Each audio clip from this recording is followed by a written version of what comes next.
La negociación no es un proceso estrictamente racional. En esta presentación consideraremos cómo factores extrarracionales, tales como la cultura o los valores, influyen en los procesos de negociación. Tal como se ha indicado a lo largo de los diferentes cursos de toma de decisiones, durante muchos años en el análisis de la toma de decisiones tuvo un privilegio el llamado paradigma racional. Desde este paradigma se asume que la toma de decisiones ideal o la mejor toma de decisiones es aquella que tiene lugar sobre la base de consideraciones racionales. En otras palabras, dados unos fines u objetivos, lo que el decisor o decisores deben hacer es evaluar los distintos medios disponibles para alcanzar esos fines u objetivos. Dentro del paradigma racional se asume que los decisores cuentan con la información necesaria para llevar a cabo esa toma de decisiones. Y en todo caso, la toma de decisiones se reduce a una situación de cálculo, ver qué medio es el más conveniente en términos de sus costos, riesgos y beneficios para alcanzar el fin planteado. De acuerdo con este paradigma, los valores no juegan ningún papel o en todo caso desempeñan un papel secundario en los procesos de toma de decisiones. Sin embargo, cada vez está más claro que los valores desempeñan un papel de primer orden en todo proceso de toma de decisión y concretamente en la negociación. Existen algunos mitos comunes en relación con el tema de los valores. Para algunos, dado lo espinoso del tema de los valores, estos deben dejarse de lado, no ser considerados o en todo caso dejarse para el final en un proceso de negociación. Hay quienes consideran que un actor o conjunto de actores podrían renunciar a la satisfacción de sus valores o a colocarlos en un segundo plano, podrían acceder a colocarlos en un segundo plano si les son ofrecidos un conjunto de incentivos materiales. Sin embargo, las investigaciones realizadas por algunos autores ponen de manifiesto que el ofrecer incentivos materiales a otro actor o a un actor colectivo, como un Estado, por ejemplo, con la intención de persuadirlo de que renuncie a sus valores, más bien puede resultar contraproducente. En muchas ocasiones, una táctica de este tipo lo que acarrea es que el actor a quien se le ha ofrecido el incentivo material se sienta ofendido y por lo tanto manifieste una actitud de no disposición a negociar. Los valores involucran creencias morales y por lo tanto conducen a los seres humanos a realizar evaluaciones acerca de lo que está bien y lo que está mal. En muchas disputas políticas estos elementos están presentes. De hecho, en los conflictos que se están dando en el mundo, particularmente desde finales de los años 90 para acá, puede observarse que muchos de estos conflictos o divergencias tienen lugar en relación con temas vinculados a los valores. Tal es el caso de las disputas por motivos religiosos o incluso las disputas por razones culturales. La gran pregunta que nos podemos realizar en torno al tema de los valores y su papel dentro de la negociación es entonces la siguiente: ¿cómo podemos hacer para reencuadrar los valores de forma tal que estos favorezcan el logro de un acuerdo en lugar de obstaculizarlo? Un elemento interesante de ser considerado cuando estudiamos la negociación es el empleo que se puede hacer de los valores o aspectos valorativos a la hora de favorecerse una posición en un proceso de negociación. Con frecuencia los valores pueden ser empleados por los líderes políticos para aglutinar a sus seguidores en torno a un aspecto simbólico que es considerado importante, prioritario o de suprema significación para ese colectivo al cual se dirige el líder. Por ejemplo, un Estado o el líder de un Estado pudiera invocar la soberanía o un valor de orden cultural o religioso con la finalidad de lograr que su población lo apoye y de esta manera tener un elemento de presión o de peso detrás de sí con el cual ubicarse estratégicamente en una mejor posición de cara a una negociación. Esto fue lo que sucedió, por ejemplo, en el caso de las negociaciones entre el gobierno de Jimmy Carter y el gobierno de Trujillo, relativas a la devolución del Canal de Panamá. Trujillo, en determinado momento del proceso de negociación entre estos dos países, con miras a lograr un acuerdo en el cual se estableciesen los términos en los que posteriormente, o conforme a los que posteriormente se devolvería el Canal de Panamá a Panamá, le indicó a Carter que un acuerdo que se considerase violatorio de la soberanía de Panamá no sería aceptado por los nacionales de ese país. Lo que hizo Trujillo de una u otra manera fue invocar el valor de la soberanía para movilizar internamente a su población y tenerla a su lado como un factor de apoyo y de presión en ese proceso de negociación internacional. Entonces observamos acá el juego de los dos niveles de negociación de los cuales nos habla, o los múltiples niveles de negociación de los cuales nos habla Robert Putnam, y que hemos comentado en cursos previos de toma de decisiones. A pesar de que a veces a los valores se les ha atribuido una consideración o una importancia mínima o de segundo orden en los procesos de negociación y toma de decisiones, hemos de considerar que los valores con frecuencia, sobre todo aquellos considerados sagrados, pueden tener mayor peso que los cálculos racionales. Es el caso, por ejemplo, de las personas que están dispuestas a morir sirviendo como bombas humanas para defender valores religiosos o culturales que se considera que están por encima de la vida misma. Acá no hay ningún tipo de cálculo racional cuando esta persona emplea el valor como basamento para llevar o emprender determinada acción de orden político. Uno de los aspectos que se ha comprobado que rinde mayores beneficios en un proceso de toma de decisiones o negociación en donde están implicados los valores es el hecho de comprender y concederle reconocimiento a los valores del otro. Este hecho en sí a veces contribuye a que se pueda resolver una disputa de larga duración. Y de hecho, realizar algunas concesiones simbólicas en materia de valores o de reconocimiento de los valores puede tener una gran repercusión. Algunos ejemplos que han señalado los autores es el caso de la diplomacia del ping-pong o lo que está sucediendo recientemente en Francia con respecto al tema de la burka. Cuando Estados Unidos y China en los años 60 empezaron a acercarse para restablecer las relaciones entre los dos países, Estados Unidos puso en marcha la llamada diplomacia del ping-pong. El ping-pong es un deporte que dentro de los Estados Unidos no tiene una mayor significación o implicación, pero para los chinos tiene un gran peso. Al acceder a jugar ping-pong con los chinos, de alguna manera, los estadounidenses dieron un reconocimiento a algunos aspectos a los cuales los chinos le atribuyen un valor. Y este hecho, que desde nuestro punto de vista occidental puede parecer irrisorio, de una u otra manera pavimentó el terreno para el acercamiento entre estos dos países. En el caso de la burka, lo que estamos observando recientemente en Francia es una prohibición al uso de esta expresión cultural del mundo islámico en los sitios públicos y concretamente en las escuelas. Y esto lo que ha ocasionado es más bien una radicalización de aquellos sectores musulmanes que se sienten no reconocidos por parte de Occidente. Quizás si se hiciese una concesión y se accediese a permitir que personas de la religión islámica empleen este elemento que forma parte de su cultura, probablemente se podría sostener una mejor relación con esta civilización o cultura concreta.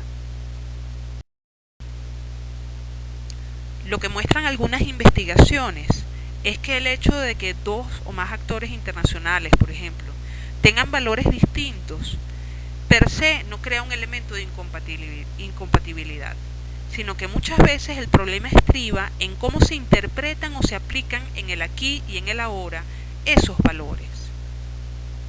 Por eso es importante que cuando se está llevando a cabo una negociación en la cual están presentes elementos valorativos, de una u otra manera, indaguemos y tratemos de establecer cómo está entendiendo el otro esos valores o en qué contexto está pensando aplicarlos.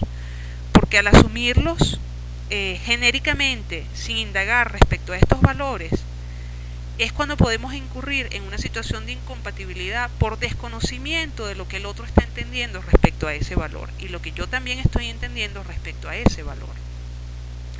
Algunos tips para reencuadrar o para trabajar con los valores en el marco de una negociación son los siguientes.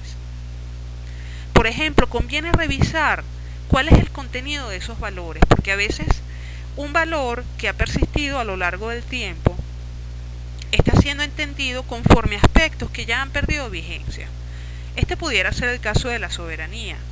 Hoy en día hay actores internacionales, concretamente estados, que siguen entendiendo la soberanía en términos tradicionales, pero en otros contextos la soberanía está siendo reinterpretada y no es delimitada a el control por parte del Estado de todo lo que sucede al interior de su territorio, un control que hoy en día puede estar bastante cuestionado por los procesos transnacionales y por la globalización. Entonces, ¿cómo es entendido ese valor?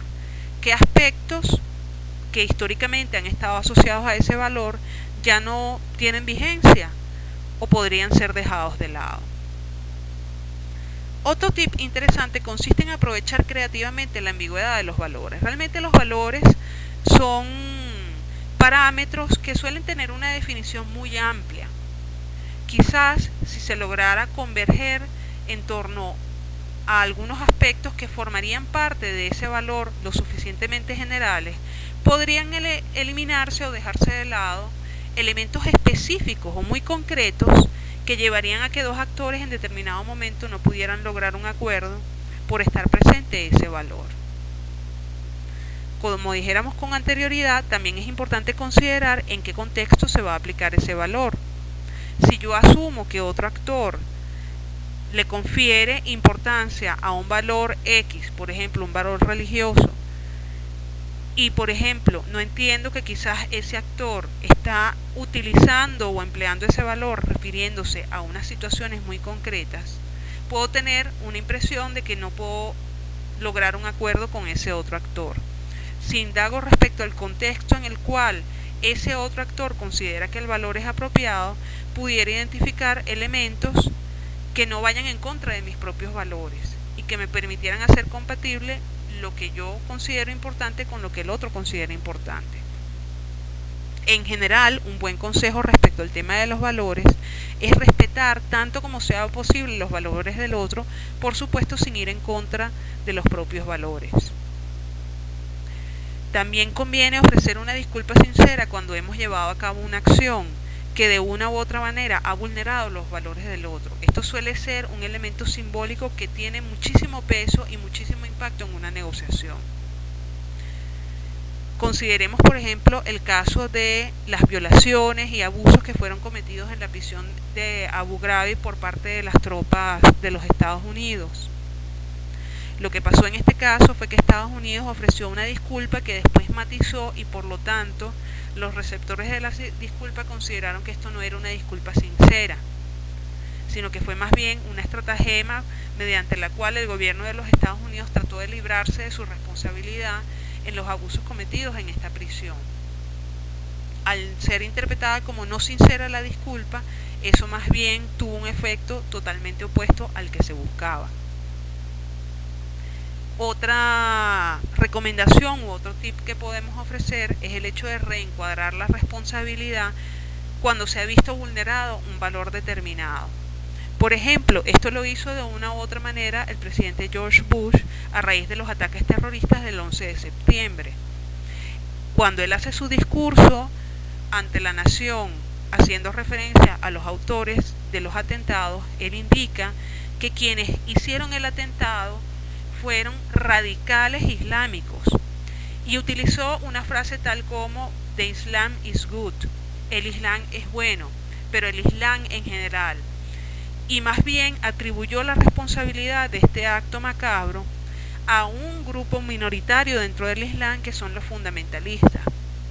Con esto trató de hacer ver que los valores que forman parte del Islam son respetados, son reconocidos y no son considerados como negativos, pero que hay algunos sectores que comparten esos valores que se han radicalizado o han utilizado estos valores en un sentido negativo.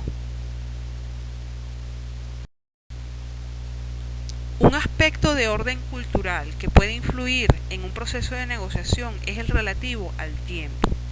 En otras palabras, cómo cada cultura interpreta y entiende el elemento o el factor tiempo. Aunque desde nuestra cultura tendemos a pensar que el tiempo es interpretado de la misma manera en todas partes, esto no es así.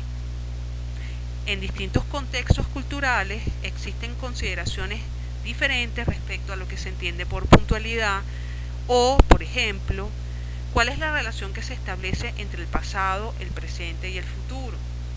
Hay culturas para las cuales, a la hora de llevar a cabo una negociación, es importante tomar en consideración los aspectos históricos, el pasado, retrotraerlo al presente y de alguna manera tomarlo como referencia a la hora de construir compromisos a futuro.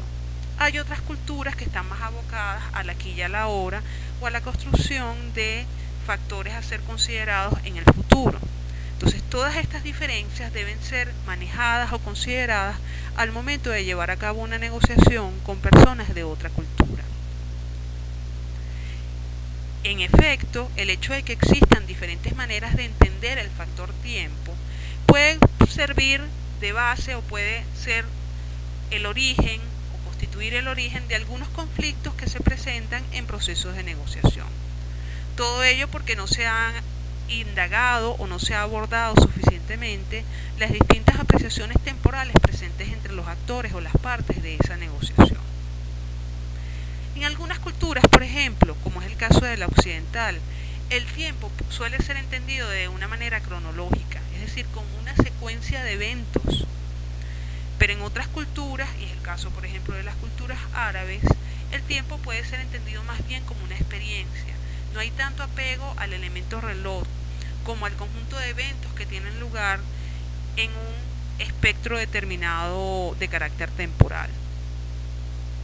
También está el hecho de cómo se interpretan en relación con el tiempo algunas situaciones o hechos de la vida cotidiana. Por ejemplo, si nosotros en España le dijésemos a un español que lo invitamos a negociar a la hora del almuerzo, muy probablemente no nos vamos a encontrar con esa persona, porque para nosotros en un país como Venezuela la hora del almuerzo es a partir del mediodía, pero para los españoles el almuerzo es una comida intermedia que tiene lugar a media mañana. Entonces aquí hay un elemento temporal presente y una actividad de la vida cotidiana que tiene una connotación temporal distinta en una cultura como la española y una cultura como la venezolana. En definitiva, es importante a la hora de una negociación, cuando hay partes de distintas culturas, considerar el elemento tiempo e incluso negociar respecto a este aspecto. Conviene, en estos casos, indagar un poco respecto a cómo el otro entiende el elemento temporal y hacer explícitos algunos elementos que, si se tienen implícitos, pueden llevar a que se presenten dificultades en la negociación. Esto abarca desde establecer a qué horas concretas nos vamos a sentar a negociar, o si, por ejemplo, se va a asociar la negociación con otro tipo de actividades, cuál es la connotación de estas otras actividades en términos culturales y en términos temporales. Si se dice, bueno, vamos a negociar en torno a una cena, ¿qué se entiende por cena y en qué horas se cena dentro de cada una de las culturas que están presentes en ese proceso de negociación?